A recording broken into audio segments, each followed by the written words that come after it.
আসসালামু আলাইকুম। আশা করি সবাই ভালো আছেন। নিয়মিত ছোট ছোট টিপস দেওয়ার মাধ্যমে যেন সবার একটু উপকারে আসে, এর জন্য ভিডিওগুলো শেয়ার করা হয়।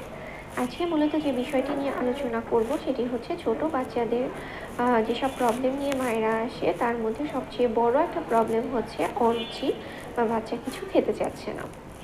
এই বিষয়টি নিয়েই আজকে মূলত আলোচনা করব যে কী কী কারণে বাচ্চাদের মধ্যে এই খাবারে অনীহা দেখা যায়, অরুচি দেখা যায়, বা কিসের ডেফিসিয়েন্সির কারণে এই অরুচির সমস্যাটা বেড়ে যেতে পারে।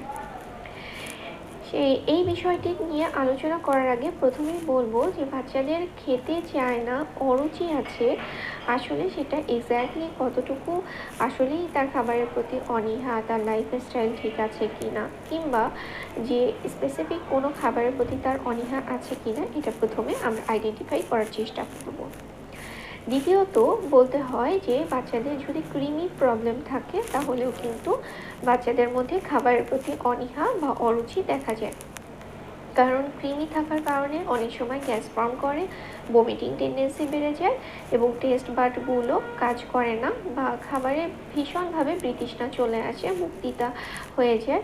এইসব কারণেও কিন্তু তাদের মধ্যে এই অরুচি বা খাবারের প্রতি অনীহাটা দেখা যেতে পারে। এছাড়াও যদি কোনো কারণে তাদের শরীরে আয়রন ডেফিসিয়েন্সি থাকে তাহলে কিন্তু অবশ্যই বাচ্চাদের অরুচি দেখা যায়, এবং হিমোগ্লোবিন লেভেল যদি কম থাকে তাহলে কিন্তু কোনোভাবেই বাচ্চার খাবারের প্রতি আগ্রহ জন্মাবে না। এজন্য যদি কোনো বাচ্চার প্রতি দেখা যায় যে কন্টিনিউয়াসলি খাবারের প্রতি তার অনীহা দেখা যাচ্ছে, তাহলে অবশ্যই একজন এক্সপার্টের শরণাপন্ন হতে হবে। কারণ প্রথমে আইডেন্টিফাই করতে হবে আসলে তার কেন এই খাবারে অরুচি দেখা দিচ্ছে। এছাড়াও জিঙ্কের ডেফিসিয়েন্সির কারণে ভিটামিন সি এর ডেফিসিয়েন্সি থাকলে অথবা ভিটামিন ডি এর ডেফিসিয়েন্সি থাকলেও কিন্তু খাবারের প্রতি বাচ্চাদের অনীহা দেখা যায়। তবে সাময়িকভাবে আপনি কিভাবে বুঝতে পারবেন যে বাচ্চার কোন সমস্যাটা হতে পারে? যদি দেখা যায় যে বাচ্চা একটু খিটখিটে মেজাজের আছে বা সারাটা দিন সে একটু রাগান্বিত হয়ে থাকে, তাহলে বুঝতে হবে তার মধ্যে জিঙ্কের ডেফিসিয়েন্সি দেখা দিতে পারে। এছাড়াও যদি কোনো বাচ্চা নিয়মিত কমপক্ষে একটি মৌসুমি ফল না খায় তাহলেও কিন্তু তার মধ্যে এই ভিটামিন সি এর ডেফিসিয়েন্সিটা দেখা যেতে পারে। আজকালকার দিনে দেখা যায় যে বাচ্চাদের রোদে বা সূর্যের আলোটা গায়ে লাগানো যাচ্ছে না, এ কারণেও কিন্তু দেখা যায় যে বাচ্চারা একটা ডিপ্রেশনে ভোগে এবং তাদের খাবারের প্রতি একটা অরুচি বা অনীহা দেখা যায়। বর্তমানে মূলত বাচ্চাদের জিঙ্কের ডেফিসিয়েন্সিটা খুব বেশি বেড়ে গিয়েছে এবং এই কারণেই অরুচিটা বেশি হয়। তবে আপনি কিভাবে বুঝবেন যে জিঙ্কের ডেফিসিয়েন্সিটা থাকতে পারে? দেখবেন আপনার বাচ্চার স্কিন অনেক সময় খুব ড্রাই হয়ে যায়, রাফ হয়ে যায়, বা অনেক সময় নখে সাদা সাদা দাগ দেখা যায়, বাচ্চা খিটখিটে হয়ে যায়, বাচ্চার কোনো কিছুর প্রতি তার যে অ্যাটেনশনটা খুব কম পরিমাণে থাকে।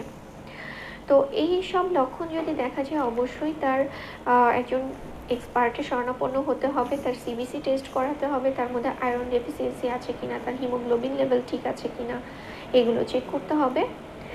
এছাড়া বাচ্চা তার অ্যাক্টিভিটি লেভেলটা চেক করবেন, সে পর্যাপ্ত পরিমাণে ঘুমাচ্ছে কিনা। একটা ছোট বাচ্চার কিন্তু দৈনিক একটানা 8 থেকে 9 ঘন্টা বা 10 ঘন্টা ঘুমের খুব প্রয়োজন, এবং তার ভারী যে খাবারগুলো দেওয়া হয় তার মাঝখানে কিন্তু 2 থেকে 3 ঘন্টা একটা গ্যাপের দরকার, তার অ্যাক্টিভিটি লেভেল ঠিক থাকতে হয়।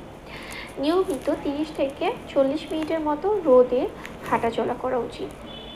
এই জিনিসগুলো যদি একটা বাচ্চার লাইফস্টাইলে না থাকে, সে যদি নিয়মিত খাবার দাবার না খায়, পরিমিত পরিমাণে পানি পান না করে, বা যেসব সোর্স থেকে zinc, vitamin C, vitamin D এগুলো পাওয়া যায়, সেসব সোর্স যদি তার খাবার থেকে বাদ পড়ে যায় তাহলে কিন্তু অবশ্যই বাচ্চার মধ্যে একটা পর্যায়ে এসে অরুচি দেখা যাবে।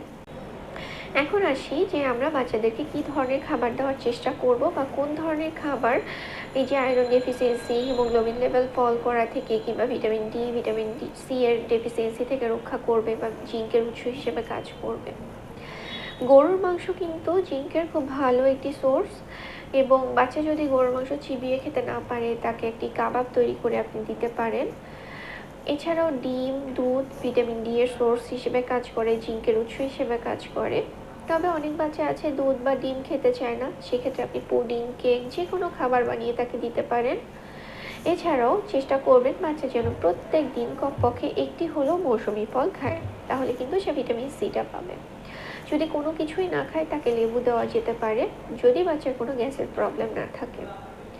সর্বোপরি যদি দেখা যায় যে বাচ্চার কোনো অরুচি দেখা যাচ্ছে, কোনো ধরনের প্রবলেম ফেস করছেন, অবশ্যই একজন এক্সপার্টের কাছে যাবেন। কারণ তার কতটুকু পরিমাণে, কত সার্ভিং পরিমাণে তার খাবারের প্রয়োজন, বা যে জিঙ্ক হোক কিংবা আয়রন হোক, ভিটামিন ডি, ভিটামিন সি যেটাই হোক না কেন, কতটুকু পরিমাণে তার ডেইলি দরকার, একজন বিশেষজ্ঞই কিন্তু বলতে পারবে আপনাকে।